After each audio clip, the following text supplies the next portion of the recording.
Okay. Good afternoon. I'm going to delay for a moment here, let some folks have a chance to join us.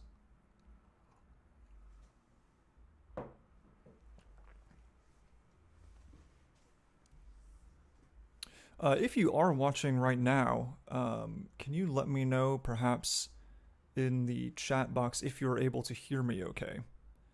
I'm testing out a new streaming tool, Restream, that lets me stream to multiple platforms at the same time. So some of you, I believe, are watching on YouTube, some on Facebook, and perhaps even some on Twitter.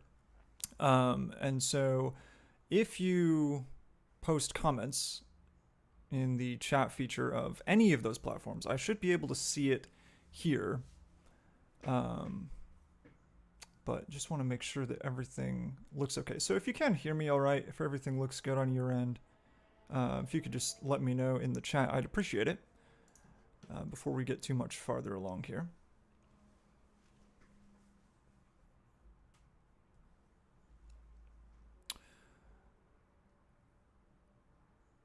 And there is about I want to say a 10 to 15 second delay between me saying things in the moment and you actually hearing them. So that may impact my ability to answer questions. I'm going to try out some kind of audience participation later, so we'll see how that goes. Okay. Having said all of those things, let us proceed.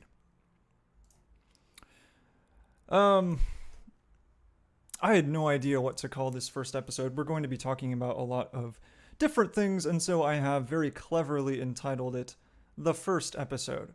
The title of this series is Beyond John, Ethics and Community in Early Christianity. And so there are basically three things that I want to tackle today. And that is, number one, what are we doing? What are we going to be talking about? What is the purpose behind this series?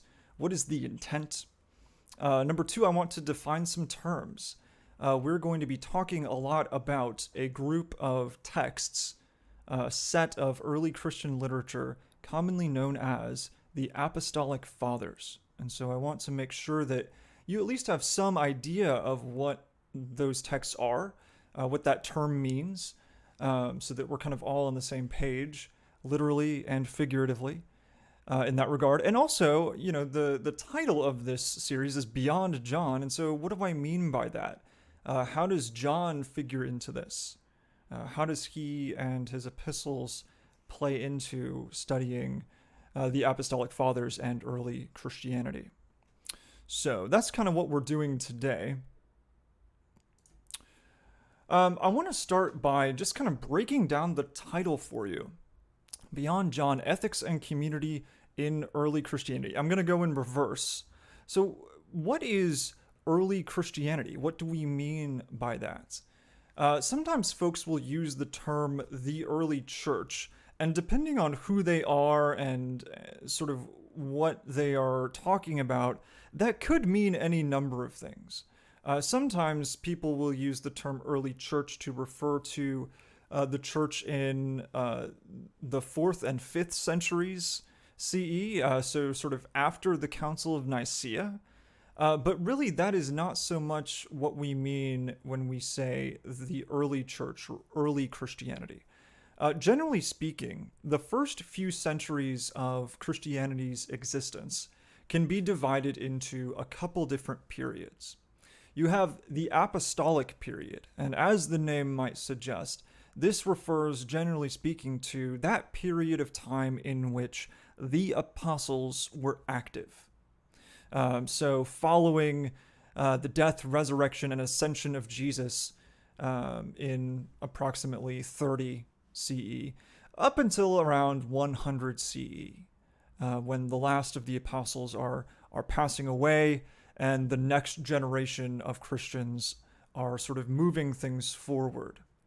Now, this is different than what we would call the ante-Nicene period, or the period of time before the Council of Nicaea, which If you think about the Council of Nicaea happening in 325, one of the first great, what we call ecumenical councils of the church, where the Nicene Creed was agreed upon.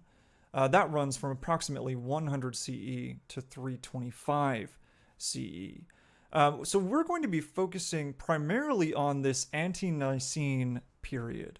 So the generations of Christians immediately following the apostles, but actually before that post-Nicene period in the 4th century. So we're looking mostly at very late 1st century and 2nd century Christianity, some 3rd century as well. But we're focusing mostly on this sort of post-apostolic period. And then, so if we're talking about early Christianity, the second half of that title is ethics and community. So why are we talking about ethics and community in particular? I would say that by and large, most, and you'll notice my asterisk there, most discussions of early Christianity and the ancient church involve primarily the Christological heresies of the 3rd, 4th, and 5th centuries and the development of Nicene Christianity. That is, that set of beliefs sort of canonized by the Nicene Creed. How did we get to the Nicene Creed? And so you're probably familiar with, or perhaps at least have heard of, things like Arianism, the heresy, Christological heresy that the Nicene Creed was primarily written against. Or Athanasius, standing against Arianism, contra mundum. This is in the 4th century, so you may be familiar with that. You may also be familiar with the story of Constantine, who is largely regarded as the first Christian emperor in the Roman Empire. So the story of Constantine and his role in the calling of the Council of Nicaea and some of the sort of church and state dynamics there. That is also from the 4th century. You may also be familiar with Saint Augustine, the Bishop of Hippo in northern Africa, author of Confessions and the City of God, also 4th century. You may also be familiar with the Nestorian heresy, the Council of Chalcedon, Chalcedonian Christianity, that set of beliefs that stemmed from that great council. This happens in the 5th century. And so my point in bringing this stuff up is that a lot of times when Christians are talking about ancient Christianity, these are the common topics. The development of doctrine, the development of the theological formulations of Nicaea and Chalcedon. And these are very important things. They're great to talk about. But you are probably much less familiar with, for example, how early Christians worshipped. How did they practice the sacraments, baptism, Eucharist? The structure of early church polity. How were these churches led? What were the duties of pastors? How were these churches structured? How did discipleship in the early church work? Catechesis. How did one become a Christian? How did one enter the community of faith? How were the early Christians reading their Bibles? How were they using Scripture, both in terms of preaching within the context of the worship of the church, but also just in their everyday life? How were the early Christians living within their Roman non-Christian context? What were the early Christians saying about ethics and morality? So a lot of these questions don't necessarily come up when we're dealing with questions of doctrinal development or Nicene orthodoxy or the Chalcedonian Council. And so to say it another way is perhaps to say it this way. Many discussions of ancient church history are focused on what and who questions. what was happening when, who was saying what, who were the folks on the side of Nicene Orthodoxy, who were the folks on the side of the Arian heretics. And these questions tend to trace the path of doctrinal and theological developments. And as I said, this is not necessarily a bad thing. We ought to know the history of the Council of Nicaea. We ought to know how and why we arrived at the Nicene Creed as the symbol of true Christian doctrine. However, it seems to me that oftentimes these are our primary or perhaps even our only reasons for engaging with the history of the early church. And in my view, we shouldn't merely focus on these things, as important as they are. Studying the history of Nicene Orthodoxy should not be, cannot be, must not be, I would say, our only reason for studying the history and the literature of the early church. There are plenty of other reasons, great reasons, to study what the early church was saying, what they believed, how they lived, how they worshipped, all of these things. Not only this, but I would argue that pursuing a deep knowledge of early Christianity is not just good, it's not just helpful, it's not just interesting, but, coming at this as a Reformed Presbyterian person, I would say that pursuing this sort of deep engagement, deep knowledge of the early church is a very Reformed thing to do. Okay, so you may be familiar with the Latin term ad fontes, that is, to the sources. And what I see a lot of times is this term ad fontes described as, the great slogan of the Reformation or a rallying cry of the Reformation. And it is true that this notion of ad fontes, returning to the sources, the ancient literature, was a key part of the Reformation. However, this notion that we should return to the classics is not something that the Reformers came up with. The notion of ad fontes was an important part of Renaissance humanism. That is a movement in really 15th, 16th century Europe that prized rediscovering classical literature. And for them, that would have been Greek and Roman literature. And so folks like John Calvin were really kind of participating in that cultural movement, that return to the classics. Only for Calvin, the classics didn't only include things like Homer and Cicero, and sort of Roman classics of that nature, but also returning to the classics of the Christian faith.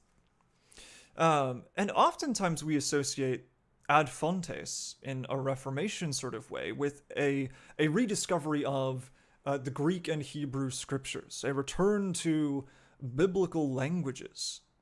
And that does have some truth to it.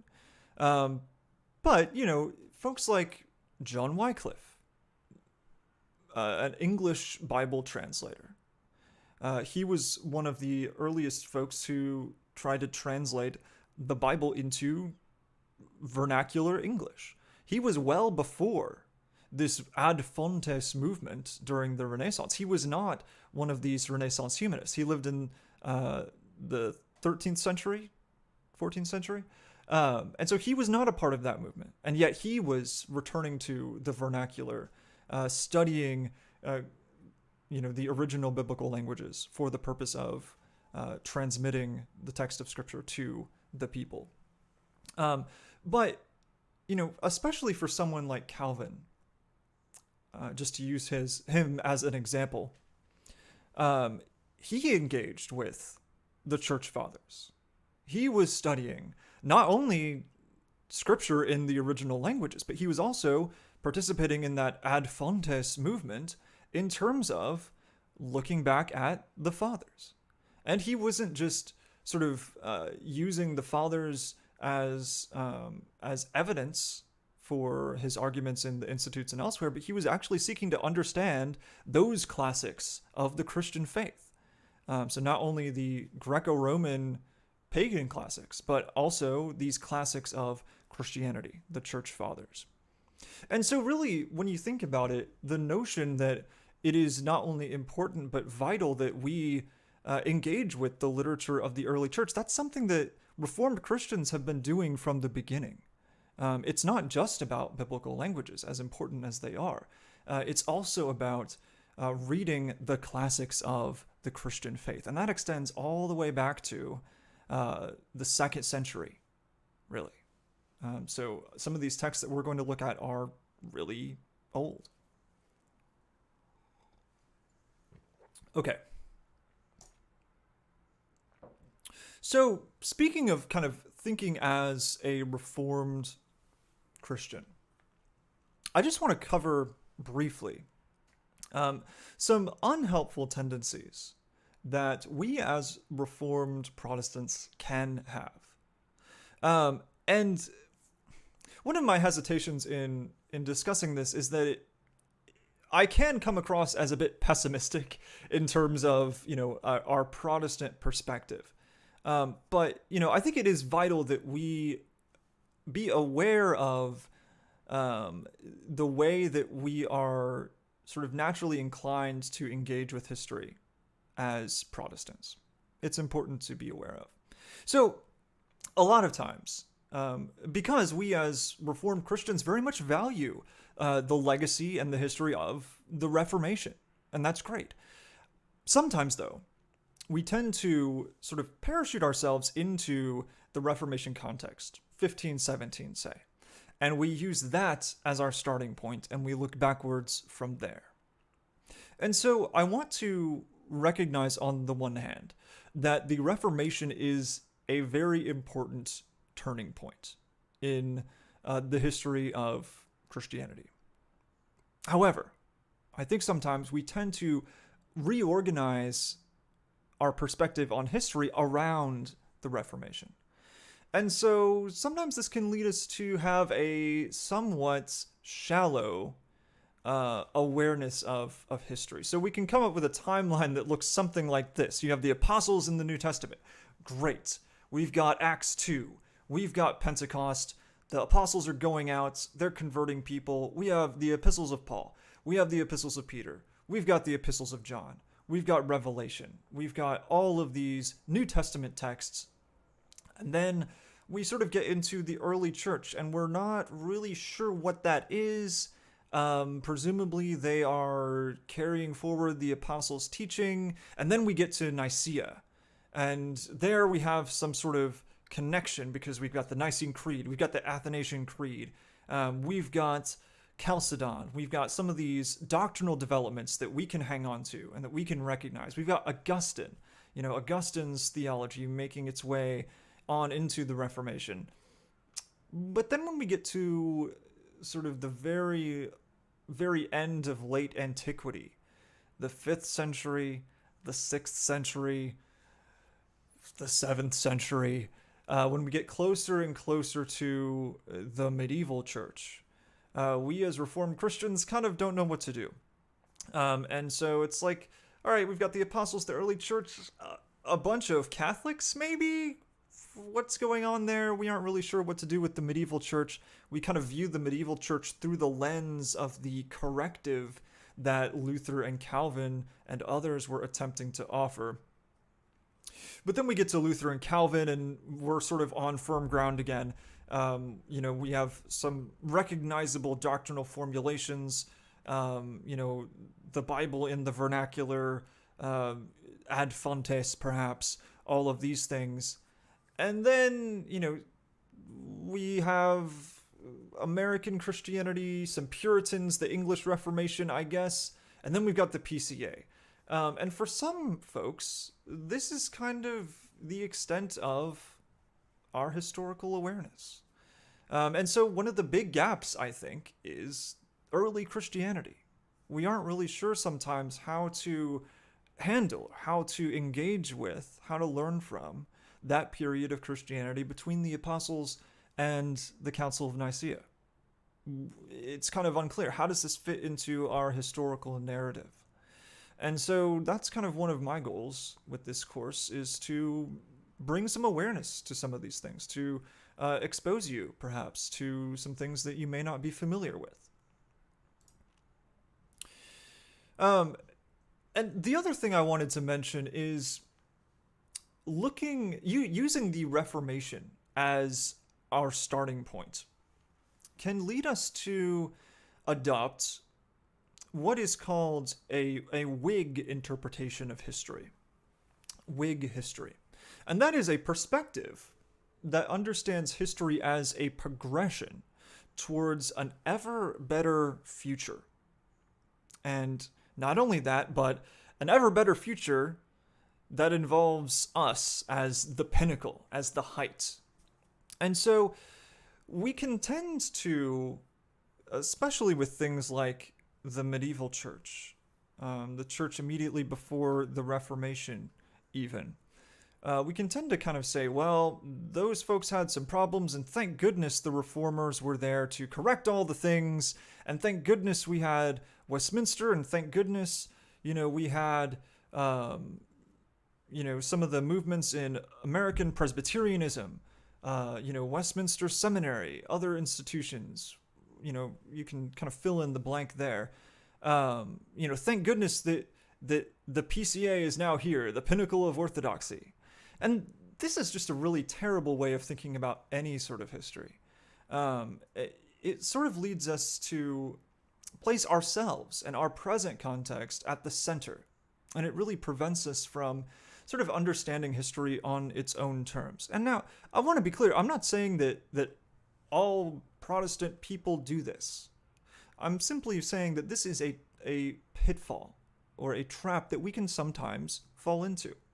Especially when we're thinking about Christian contexts like the early church that are very different from our context. We're going to read about some things that are foreign to us, that are not only from a different part of the world, but also a different historical time period, people with different priorities, different sensibilities. We're going to look at those things, and sometimes you might say, gosh, that's really weird. That doesn't seem like the Christianity that I'm familiar with. But again, we're trying to judge the past on its own terms and try to avoid judging the past solely by our own understanding of sort of the progression of history. And another reason why I'm sort of perhaps avoiding or maybe stopping before we get to Nicene Christianity is this. When we are very focused on doctrinal development, there can be a tendency to view Christian history as a series of good guys and bad guys. So a lot of times when we're talking about the Christological debates in the 4th century, we want to know, who are the good guys? Who are the bad guys? Who are the heretics? Who are the folks that believed scriptural things or biblical things about the person of Christ? Who are the good guys? Who are the bad guys? Who are the heretics? Who are the orthodox? And that can lead to a very sort of black and white view of history. Taking that a step further, there can also be a tendency to ignore or sift out or disregard things in the ancient church that seem to us to be Catholic-ish or Eastern Orthodox-ish. Now, of course, as Reformed people, we do have significant differences with the Catholic Church, the Orthodox Church, on a lot of different issues. But the early church is our history as well. And so it is in some ways unfair to judge the early church by our differences with various branches of the church today. And so All that to say, I mean, maybe this is a very convoluted way of saying this very simple thing. We should try to understand early Christianity on its own terms. And so, part of my point in focusing on ethics and community is to steer us away from the orthodox heterodox dichotomy. As I said, doctrinal development is super important. It's a thing that is important to study, and I wouldn't want to dissuade anyone from reading about studying those things. But just to kind of take us on a slightly different path through ancient church history, we're going to focus on ethics and community. Are there any questions so far? Any just questions, issues that I can clear up regarding anything I just said?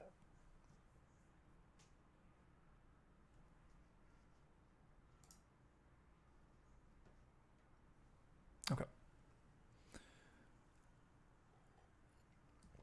I also wanted to make mention of just some other pitfalls that we can fall into when just engaging with the church fathers. Even just the name, the church fathers, has some power to it. You know, there is an authority, a weight that the fathers have. And, you know, that's, I think, one of the great reasons to study them is that they have been a consistent voice, an authoritative voice, a traditional voice in Christian theology for centuries. You know, everyone from Anselm, Aquinas, Calvin, Luther, they are reading the fathers, okay? However, if we are not very familiar with the fathers, if we don't really know how to use them, how to read them, how to incorporate them into our thinking about theology, it is very easy to sort of reduce them to proof texts, to go grab a quote out of one of the fathers and use that as a rhetorical hammer, you know, kind of one-upping our perhaps theological opponents, to the effect of, oh, well, you know who disagrees with you? All of the church fathers. I've seen this so many times on Twitter, you know, sort of using the fathers as this sledgehammer to destroy your opponent's argument. All of the fathers disagree with you. None of the church fathers would accept what you're saying. And there may be some times when it's appropriate to point that out. But, you know, I've seen conversations on baptism devolve into this. You know, even with the testimony that we have from both the New Testament and the church fathers, it is very difficult to make an ironclad, airtight case either for solely believers' baptism or infant baptism. That's just the way it is. Based on the descriptions of actual baptismal practice, both in the New Testament and in the church fathers, you cannot make, I think, and I would like to think that, you know, other scholars who are sort of being honest would agree with me as well. You cannot make 100% ironclad case for either one. But you will still have people on both sides of that debate saying, well, none of the church fathers describe infant baptism. Meh. Or none of the church fathers would agree with credo baptism the way that it's practiced today. No. Both are wrong. But my point is to point out that in both instances, the church fathers are kind of being used as proof texts, as a rhetorical weapon to demolish the opponent. And that's kind of inappropriate. It's unhelpful. It's a misuse, or at the very least, it's I would say an intellectually dishonest use of the fathers. And the church fathers in this way kind of play the same rhetorical role as the founding fathers in American history. If you can sort of get it so that it seems like the founding fathers agree with your political position, that does have some rhetorical weight and impact. But, you know, that sometimes involves some, I think, intellectual dishonesty. But in this instance, I think Calvin is a great example. Calvin uses the fathers as supporting evidence for arguments and points that he makes, but he endeavors to use them properly, to actually read and understand them, He's not just using them as a rhetorical weapon. He's not just saying, Roman Church, the fathers disagree with you, so obviously I'm right. He doesn't really do that. He tries to use the fathers in a way that understands them and reads them properly. And the other thing that I think sort of leads us into this pitfall of sort of proof texting with the fathers is that they're very accessible. You can go online and Google a quote from one of the church fathers, pull it out of context, and stick it into your blog post, your tweet, your Facebook post, your sermon, without much regard for the original context. But anyways. So I've been talking about the fathers, but now we're going to get to defining some terms. What do we mean by the apostolic fathers? What I mean by that term is the apostolic fathers are a collection of some of the earliest Christian writings we have outside of the New Testament.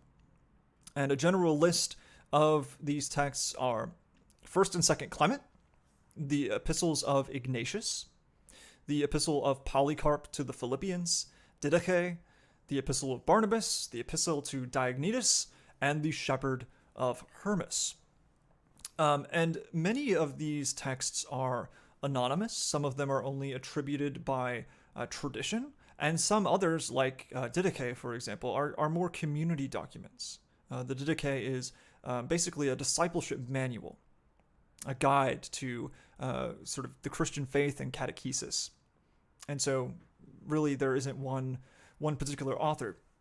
But regardless of whether or not we're certain who wrote these documents, all of these authors, or the communities that produce these documents, are presumed to have some contact with the apostles. And so that's why they're called the apostolic fathers. These documents were produced by the sort of first generation of Christians that immediately followed the apostles. And while I'm on the topic of sort of what these texts are, throughout this course, I'm going to be using this edition of the Apostolic Fathers.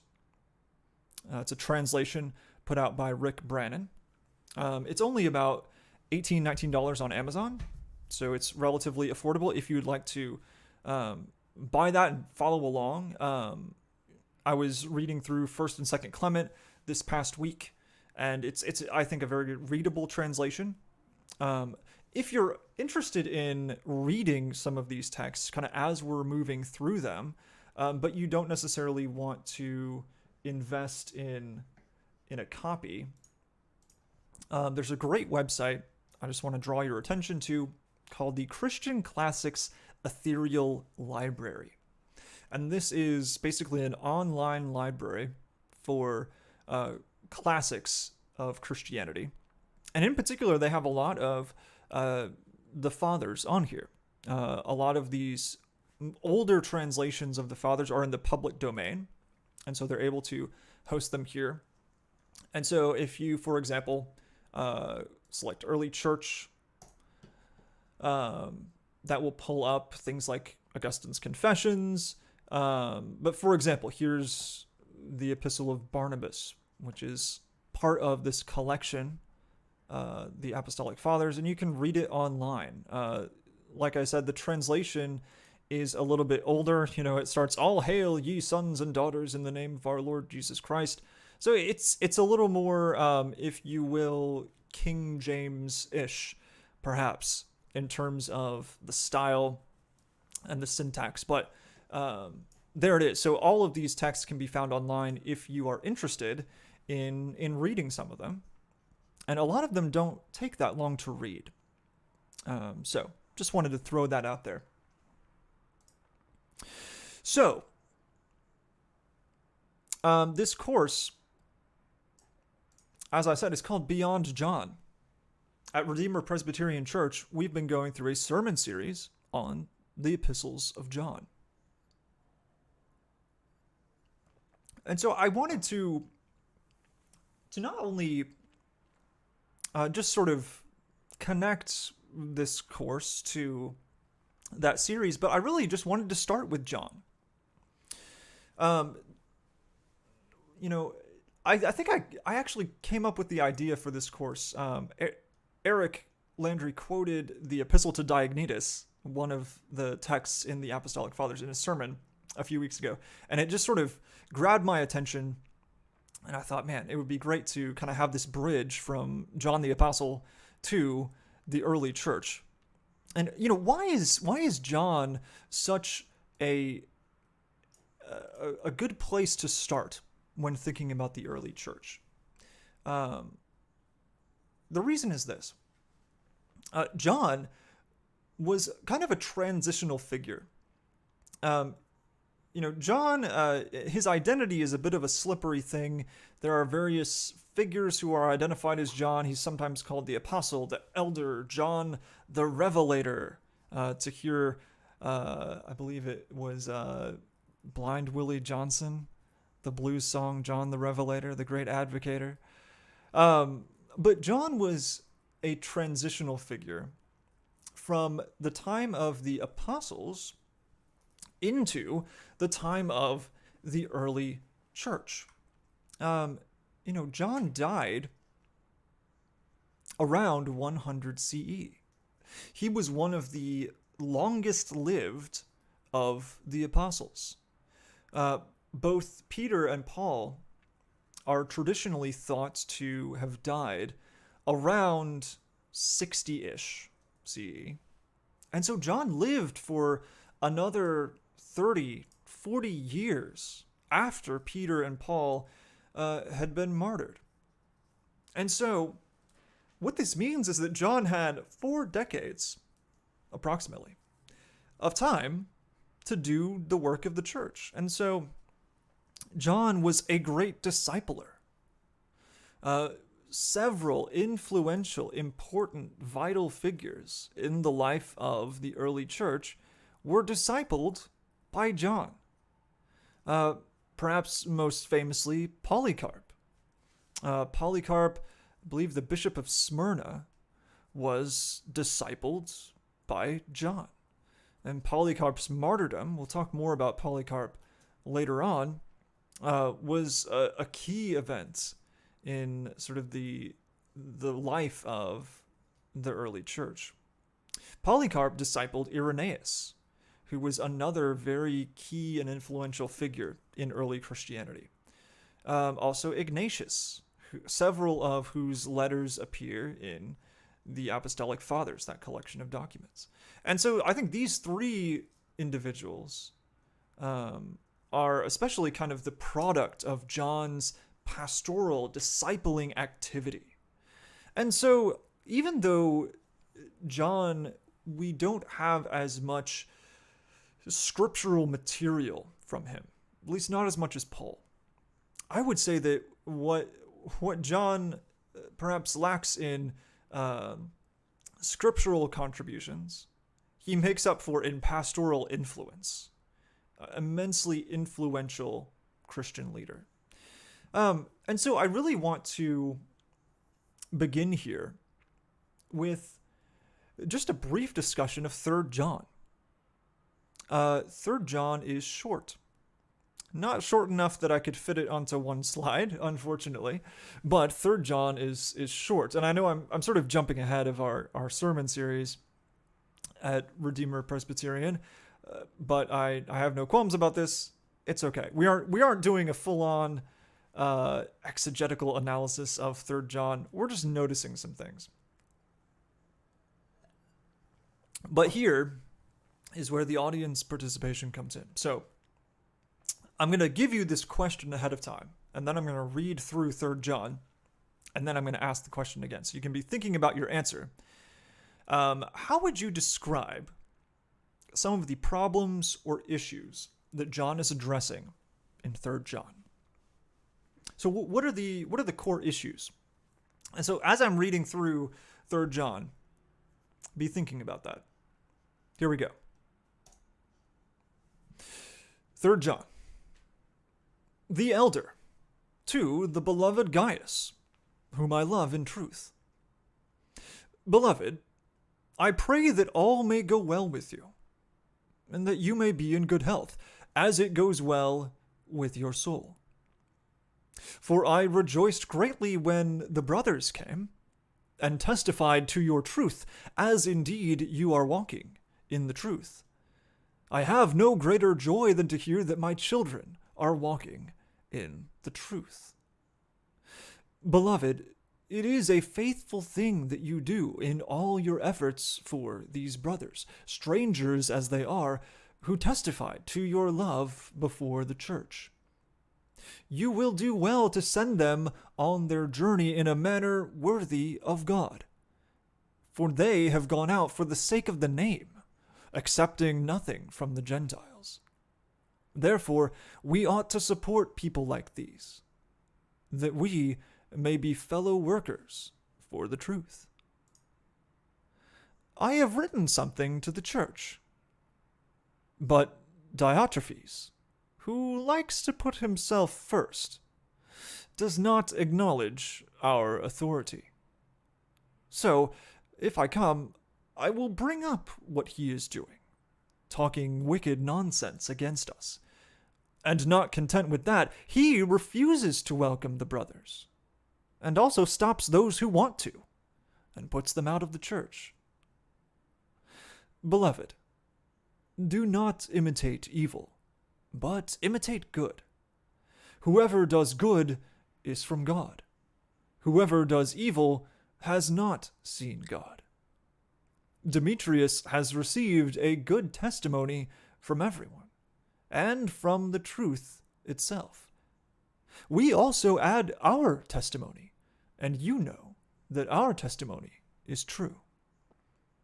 I had much to write to you, but I would rather not write with pen and ink.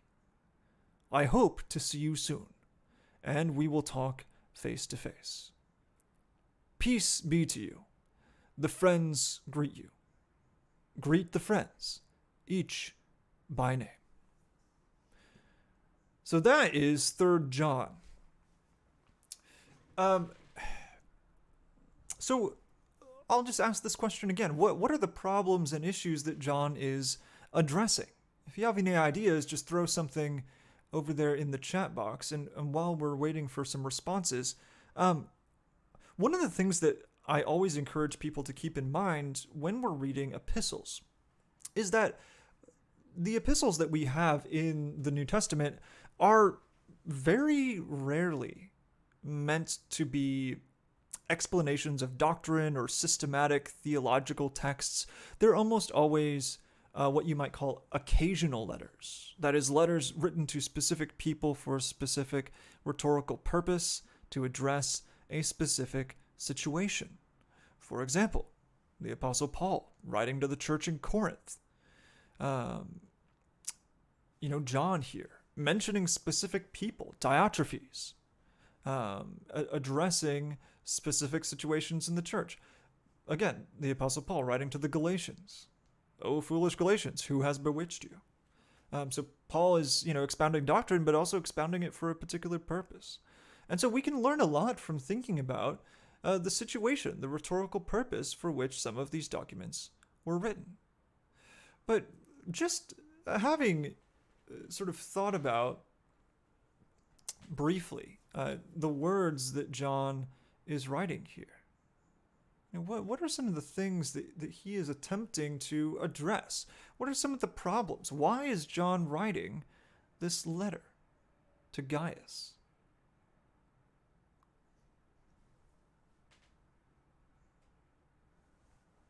I'm hoping that my attempt at audience participation is not going to fall flat on its face.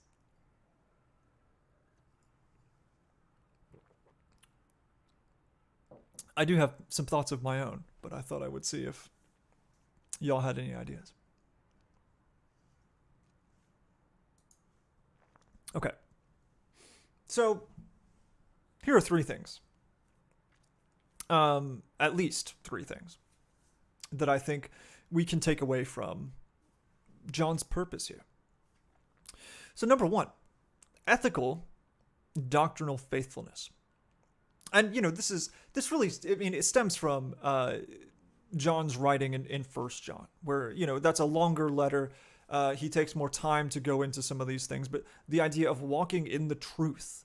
If you look in First John, the language of truth and light and walking in it, that metaphor is a metaphor for ethical and doctrinal faithfulness, which are very tightly tied together. If you are not ethically faithful, you might not be doctrinally faithful. Those things are very tied together. And so he commends Gaius and the church that he's writing to, that they are walking in the truth. I have no greater joy than to hear that my children are walking in the truth.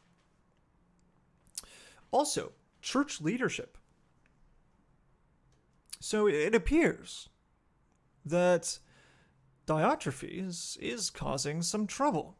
It's not clear exactly who Diotrephes is, but apparently he has enough influence or power within the community that John is writing to that he is able to refuse welcome to the brothers. And when John talks about the brothers, it seems like he's talking about missionaries or itinerant laborers in the faith that have been sent to this church. He says, "Beloved, it is a faithful thing that you do in all your efforts for these brothers, strangers as they are." And so Christian hospitality is at issue here. Some members of this church have received the brothers, and others, under Diotrephes' influence, apparently have not. And not only this, but Diotrephes is so set against expressing hospitality for the brothers that he is apparently attempting to expel those who have welcomed them. And so Diotrephes apparently does not acknowledge our authority. Does authority mean John's personal authority, a more generic apostolic authority, the authority of the church he is writing from? It's potentially unclear. But there is division, there is strife in this church. That's an issue that John is attempting to address. There's also an emphasis on apostolic testimony or apostolic authority. John says, "We add also our testimony, and you know that our testimony is true." And so this notion of truth and the truth of the apostolic testimony or John's testimony is something that John is emphasizing. Not only has Demetrius received a good testimony from everyone and from the truth itself, but John is adding his testimony to the testimony of everyone, the testimony of the truth even, adding his sort of apostolic weight to that. And so the reason why I point these things out is that next week we're going to look at 1 Clement. And 1 Clement, the Bishop of Rome, there at the sort of end of the second century, or the first century, excuse me, was writing to the church in Corinth much about the same issues. So he's dealing with the same core issues of ethical faithfulness, division in the church, and the nature of apostolic testimony, especially in the generation after Paul. And so what I want you to notice is that these issues that John is dealing with here in 3 John are essentially identical to issues that Clement is going to address at basically the same time period in Rome. And so there is a commonality of experience, and in some way a commonality of rhetoric, although we are going to note some ways in which Clement makes some moves that John does not, and that Paul does not. But all that to say, these three issues are very much at sort of the center of concerns in the first century about the life of the church. you know, how should the churches relate to each other? Who is in charge? What should be done about sort of authority in the church, leadership, now that the apostles have passed on? And so we'll talk more about those things. But I wanted to at least introduce the figure of Clement of Rome. He was a disciple of the Apostle Paul, and in many ways, sort of the successor to the leadership of the church in Rome. And he wrote, First Clement, a letter from the church in Rome to the church in Corinth, approximately in 96 CE. And so this is only a few decades after Paul and Peter died. It's contemporaneous with the Apostle John. So we're going to look at his first letter to the church in Corinth next time. But I also want to cover just kind of what we'll be doing over the next few weeks. And this is probably going to change. This is the first time that I've gone through all of this material in a class, and so I may move things around a little bit, but this was just kind of my first stab at a sequence. So next week we'll be talking about First Clement. The week after we'll be talking about Second Clement, which is perhaps not written by Clement. So sometimes it's called the Epistle of Rome to Corinth. We'll take a couple weeks to cover Ignatius and his letters. He has a lot of letters, and so we'll probably have kind of a greatest hits or a selected number of those that we'll talk about. We'll spend a couple weeks on Polycarp and the Epistle to Diognetus, and there we'll really be looking at persecution and the early church's life in the context of the Roman Empire. So what are some of the issues at hand in terms of not only just what did Christian persecution look like in the first couple hundred years of the church's life, but what are some of the cultural issues that they had to face living in a predominantly Roman context, and also how did they relate to Jewish communities in the context of the Roman Empire? After that, we'll be taking 3 weeks to look at the Didache. Or is that 4 weeks? I can't count. Weeks 7 through 10, we'll be looking at Didache. And like I said, that is a manual for Christian practice, catechesis, Christian discipleship. And so we'll be looking at Christian worship, how they practice the sacraments, the Eucharist, baptism. We'll be looking at what it took to become a Christian. What did the catechetical process look like? What did Christian discipleship and evangelism look like? And so we'll be drawing on the Didache for those things, also some perhaps ethical issues as well. Week 11, we'll be looking at the Shepherd of Hermas. And then we'll take a couple weeks there at the end to talk about just the life of the church, any other topics that we might want to cover, how they viewed marriage, family, other ethical issues that kind of aren't solidly covered by any of those other texts. And my goal in this course is really to be very text-focused.